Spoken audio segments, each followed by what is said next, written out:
Le diagnostic d'hernie discale est souvent donné sans nécessairement d'explication pour autant.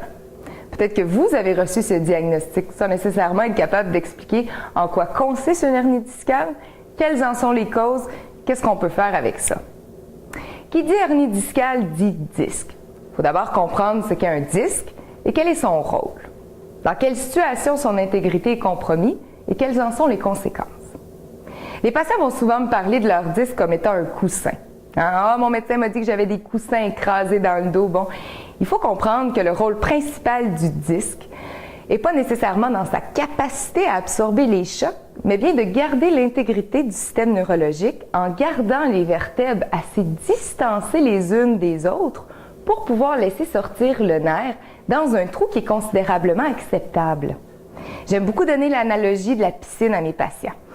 Imaginez le disque comme une piscine hors terre. On a une structure qui est solide avec un centre liquide. Dans le cas d'un disque, c'est pas de l'eau liquide. On va parler que c'est plus une substance qui est gélatineuse, un peu comme du jello. Donc si moi je m'en viens chez vous et je viens fendre votre piscine, on habite sur Terre, il y a de la gravité. Qu'est-ce que ça va faire? Qu'est-ce que l'eau va chercher à faire?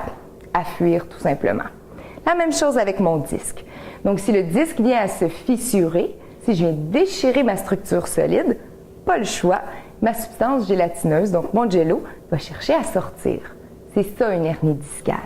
Les disques, c'est en fait les tissus qui génèrent le plus fréquemment des douleurs lombaires. La dégénérescence des disques de la colonne, c'est une cause qui est assez fréquente pour le développement d'une hernie discale. Évidemment, à part la dégénérescence des disques, il existe aussi d'autres facteurs potentiels qui peuvent éventuellement amener une hernie discale. Les premières auxquelles on pense, c'est souvent des traumatismes, des mauvaises chutes, des accidents de voiture, etc.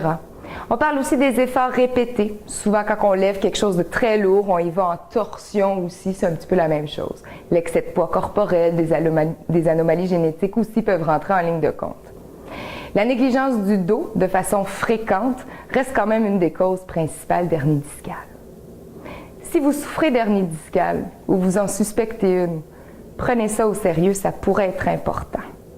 C'est pour ça qu'une bonne évaluation, un bon diagnostic est nécessaire pour faire une approche ciblée, aller à la cause et régler le problème. Pas juste masquer les symptômes ou la douleur.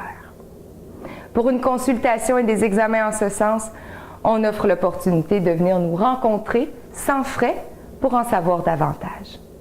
N'attendez plus.